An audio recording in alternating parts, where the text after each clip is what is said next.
Welcome to another episode of War Hero to Superhero, live at Luke Air Force Base on the premise, not in the studio. I am your host, Daniel Faust, and we help veterans transform their lives from the prayer room to the boardroom.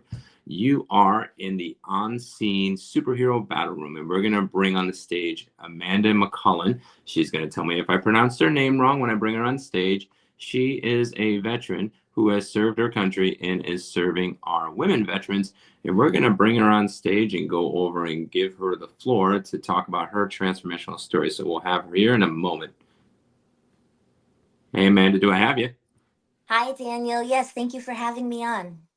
Awesome, awesome. Good. This is working well being remote. So we will just jump right in it while it's reliable. So our first question we want to ask you is what inspired you to join the military? Thank you. I was inspired to join the military because I grew up in a very small town where there wasn't a lot of career opportunities or employment growth opportunities in Western Massachusetts. It's all a bunch of farms. And I had a couple family members who had been in the reserves with the local reserve base. So I originally enlisted in the reserves, but once I went to basic and tech school, I fell in love and I knew I wanted to go active duty. Wow, that's like super quick. So you went out and just basically basic and tech school, and then when you got home, you're like, get me active, get me active, get me active. Cool. Yes, my commander was upset.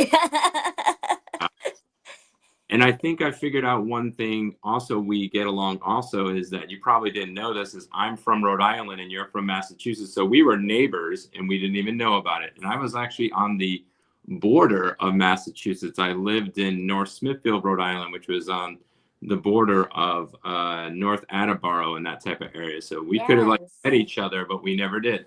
we probably did. We probably drove right by each other at some point. New England is Yeah. small. Yeah, if you definitely went over and went up through the trains and went up to Boston area and you went to Quincy Market, I was there on a regular basis once I figured out the train system. So, Yes, awesome. well, cool. So, actually, our next question is how long were you in it and when did you leave? So I was in for 20 years and I was medically recommended for a med board and retirement around the 18 and a half year mark. So I appreciate the opportunity to talk about this because some people give up when they're being med boarded. And I want to tell your listeners, do not give up, fight, fight, fight. Because I was fortunate enough to appeal when they told me, oh, you have migraines, you need to get out. I did the appeals process and did everything they told me to do to stay in. And then, even though they didn't return me to full active duty, they allowed me to complete my 20 years. So when did I leave? January 2022. Okay, that's interesting because I've been through one medical board and I kind of stopped the other. I mean, so you got out of active duty. So my question, I guess, with the migraines, you hear most people, like I get them, headaches and migraines most days and whatnot. So were you the headache and migraine sufferer more than 15 days out of the month then? Yes, I was diagnosed at around 2016, and I had been complaining about them for several years. And finally, my doctor was willing to, use the big M word and start letting me see a neurologist and get treatment. So I went through, I saw an off base neurologist. They did an MRI of my brain to confirm that I had some. White matter in my brain, if I'm remembering correctly, and he said, "Okay, this MRI shows that you have migraines. So, yes, we can start you on a treatment." And of course, there are several treatment options. And unfortunately, because of my other medical conditions, I would try one and it wouldn't work that well. So I would try a different one. And so they had me on several. And then they started giving me shots. And they have this one called a nerve block, I think, that they give you shots in the back of your head. And I was like, okay, this is interesting. It's kind of helping. But again, because of the issues with my neck, I couldn't get the whole treatment. And so they said, well, if it's only half working, let's try Botox. And I was like, whoa, I don't think I want to do Botox. And they said, well, just give it a try, give it a try. And I tried it and I thought, wow, this is really helping me. Thanks. And so I had been on Botox for maybe a year, and it's just uh, injections around your forehead and around this part of your head, and they can go on your neck, but they don't have to if you've got other injuries there. And it was really helping reduce my migraines. And then just poof, one day my PCM was like, "Oh, you're on Botox for migraines? You have to be med boarded." And I was like, "What?"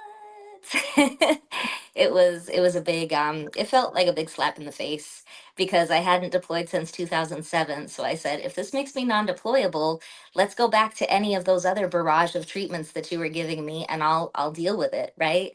But I think when they've got a mission to cut so many people or med board so many people, there's no talking them out of it. So Yeah, that's interesting. It works like totally different on the reserve world. So I have the back pain and the headaches and the migraines, everything else. This is the third time I'm going up to the VA via decision right now. Was at 40% initially, at 60, and I don't know what will be next. I'm estimating 70 to 80. So it's very interesting that how we look at it, because the reserve world, I met a guy, well, I don't know him personally, but I know the doctor of him. He's like, when I told him the second time around, I said, should I pursue this med board again? And I put in my retirement just a little while ago, but at the time I was like, should I pursue the second one? He's like, there's a guy that has a brain tumor that's a reservist and they put him back to duty. So I guess it really does matter what time you get out, what doctor you have, what branch of service, and how things are looking. So I'm glad that you were able to at least get medically retired. Going on our next question, talking about that, is now talking about how did you make your transition into a transformation? Because you have been doing some amazing things, and we're going to talk more about that in a little bit. But what made you make that transition into a transformation? you know what, Daniel? It's really crazy. But I know that you are a believer as well, so I don't mind going down that religious pathway with you. I honestly never anticipated my life being like this when I retired. You know, when you're in, you think, oh, I'm going to retire. I'm going to move back home and be close to my family. You know, that was my goal, move back to Massachusetts. And because I had recently remarried, I was going to retire in South Carolina with my husband at the time. So when I got med boarded, I had to come back from Germany, and I had to get stationed here with him because that was the only way they could give me joint spouse. They moved me as a patient. All that to tell you, my world went up in flames like a huge dumpster fire in the last year of my enlistment. My my husband at the time went back to his girlfriend from high school, and I was shaken and upset and broken, and I prayed on it, and I talked to my mom a lot, and my mom said, God always has a reason for everything, and he was a terrible husband, so this is probably a blessing. And I said, well, it doesn't feel like a blessing right now. So here I was in San Antonio, all of a sudden single and retiring and trying to figure out what direction my life was going to go in next. So I say all that to say I took my time and I listened to God and I prayed a lot.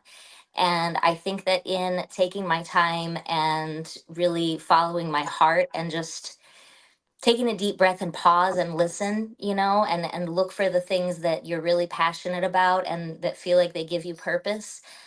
I feel like this was God's plan all along. So it's crazy. I'm here in San Antonio. I'm remarried. I have a beautiful baby, a beautiful family and support system.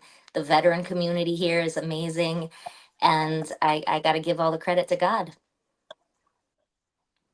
Wow, that is huge. We're going to talk more about that transformation after a sponsored break. We all struggle in life. No matter the barriers, we do not need to stay there.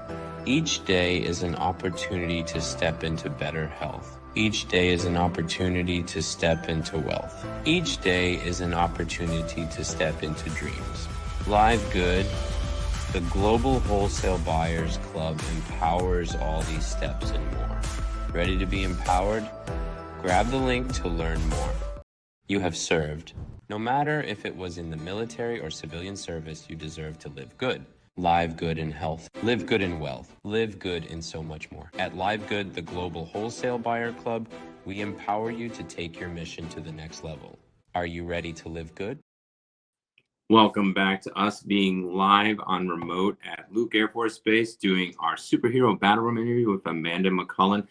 We're going to bring her back on stage in a moment. Just going over and hearing about her transformation from getting out of service, getting med boarded, then going through a divorce, was supposed to move home, and now she's living in San Antonio and starting a new life with a new marriage and more. And we're going to talk more about that when she comes back on stage. So we're going to bring her back. Hey, Hello. Amanda. Wow, what a story right before our commercial break. I mean, that's just a lot to go over in a process. I'm thinking the med board's enough for my brain to go over and process, and then it's like divorce, remarried, kids now, and everything else, and moving from Massachusetts to San Antonio. That's like some drastic thing. So we're gonna talk about that. What made you pivot serving your current community? Because just that in itself in life is enough. I mean, just handling that, I don't care if it's like stay at home mom, stay at home dad, married couple, just all those things combined. Why are you going now serving our current community where I met you at Mick? Yes, that's a great point. When we transition out of the military, it is so much to deal with, right? And when you leave the military, you don't realize how much you're going to miss that community and that camaraderie that you have, because it really is a family. And just like a family, there's some people that drive you crazy, right? But for better or worse, those are the people that you can count on. You're going to see them every day. And in the military, you've got systems in place for contingencies or crisis or emergencies. And all of a sudden, when you get out, there you are, they close the door behind you pretty much, and you're on your own.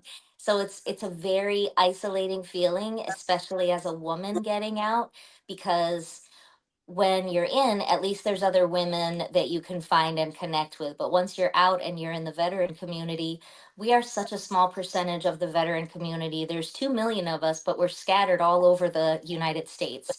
So I found my veteran community of sisters online and in Facebook groups. And one day a girl posted that she wanted to do a photo shoot, and oh, wouldn't it be fun if we all lived closer together and we could do a photo shoot together. And the idea just hit me. And I said, what if we did a calendar together? And a bunch of girls jumped on the idea and said, yes, let's do this. And Daniel, I just jumped in. I had no idea what I was doing. I set up a group. I started trying to get support from the local community here. I found out you need special permission to use the word veteran in a business in Texas. So I asked the local VFW for support, and they supported me. And I just started attending these veteran events and sharing what I've learned about women veterans, which is there's some staggering statistics, such as women veterans are the fastest growing demographic in suicides. And women veterans are also the fastest growing rate that's joining the military. So these things that are affecting women's mental health when they're in the service and out, we really need to identify them and get support for these women. So that is the purpose of the Woman Veteran Calendar, is raising awareness and connecting women veterans to mental health resources. Yeah, that's like huge. I was doing some math on the back studio and everything else. That 2 million women that are across the United States at roughly 350 million is roughly about 0.6%. So when you say we feel alone and we are alone, you are statistically alone. And if there's 2 million women and there's 22 million overall military soldiers that are veterans now, the males are 10 times bigger in that particular regard. So I could totally, from a mathematical perspective and now trying to be from an empathetic perspective, could totally see why women veteran are stepping up and doing great things. Because if the women veteran don't, the men don't go over and empower that, you literally will be lost. And our numbers supposedly are now 44 a day. Now, I don't know the difference between men and women that are unaliving themselves, but that is huge. And I'm very thankful that you're going over and doing that. But I For know there's a lot every, of oh, difficult. I can tell you, for every 6 veteran suicides, one is a woman. So that's not a fun math point, given the numbers that you just spouted off of what our percentages comprise. We're making up 1 out of every 6 veteran suicides. So those numbers are not, yeah. Yeah, so roughly 13.33%. I'm doing quick basic math right now. It's probably, no, not 13. Hold on, what was it? 33, 16. Yeah, about 16, yeah, 16 to 17% of basically people unaliving themselves in our veteran community are women. So yeah, that's huge. And if it's rising and there's only 2 million and there's 22 of men, I mean, our women veteran population could be eliminated within years, just a short amount of years. So that is crazy. So I know you take the risk to go out, get out there, get into the community, especially in San Antonio. I mean, get in Texas and everything else. But I know there's pressure and tough times. And when we're at MIC, we're all happy, everything's great and gloating and everything else. But when we get back home, it's different. Even if we're doing a veteran nonprofit, what is your secret fuel when that pressure and tough times come? Coffee. Oh, sorry. Not just coffee. I pray a lot, and I practice a lot of gratitude, and I remind myself, like, I had never planned again to be doing anything like this, and I keep feeling pulled to do it like it's a calling. And this community of women veterans that votes on our calendars and discusses nonprofits and resources for women veterans, it's grown to, we have about 2,200 members now, and we're going into our second year. We're now officially a 501c3. So this thing has grown to become something bigger than myself.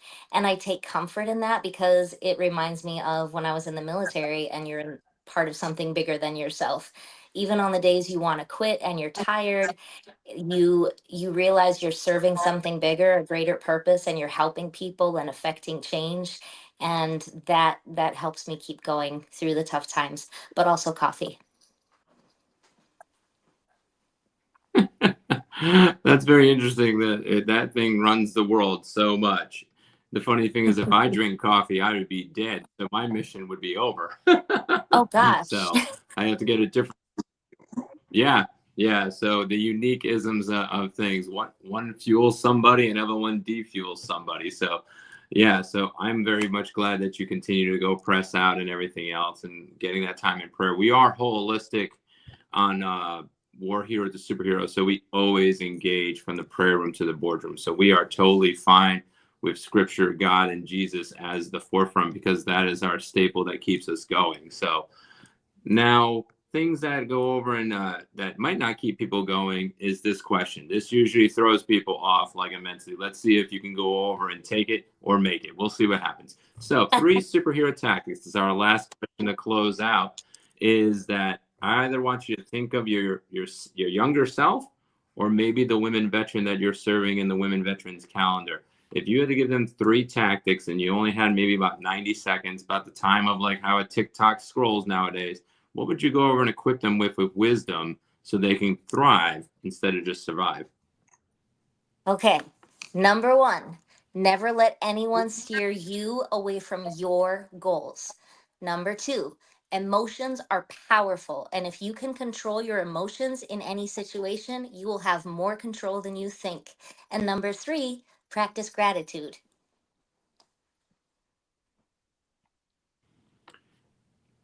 Those were the fastest tactics I think we've had on this show. That's impressive. You had You made it. scared me I with the give it timer. kudos. Thank you. Well, I wasn't actually giving you a timer. I'm just saying that's how much time sometimes we have with some people. When we went to MIC, there was 2,200 people. Yes, I saw you several times, but there's other people. I just met someone that's like, oh, I was at MIC 2 years ago, which is the Military Influencer Conference in Vegas. And it's like, did we meet? I don't know. So I met him again, but I'm like, Lord only knows if I was going to meet him again. I mean, I was just fortunate because I was at Luke Air Force Base, but we might only meet these people one time in our lives, and that might resonate for the rest of our lives. So, Amanda, I want to thank you for coming on this show and going over and sharing your story and sharing your wisdom. I'm going to give you the floor one more time to talk more about Women's Veterans Calendar. If you want to close us out with a quote or a saying or just some other pieces of wisdom, you can go over and do that, and then we're going to close the credits. So, thank you for coming on my show. Thank you so much. And thank you for this opportunity to talk about the Women Veteran Calendar. So I will just share this teaser with you guys, with your audience. This is the cover for our 2025 calendar. We have 13 models because one is a mother and daughter duo. And on our store, which is woman with an A, veterancalendar.com, you can purchase a calendar or a planner from our site, or you can shop the other merch, and it makes great Christmas gifts for all your women veteran friends. And you can take comfort knowing you're helping the woman veteran community because 100% of the proceeds go to women veterans, mental health, and community support. And one of my favorite quotes, and a quote that helps me keep going, is from Dr. Martin Luther King. And I'm going to paraphrase, but I think it goes something like life's greatest question is, what are you doing for others? So that helps keep me going. Thank you so much, Daniel, for having me on the show. And I want to wish all of your listeners a very merry holiday season. And remember those 3 superhero tactics and be blessed.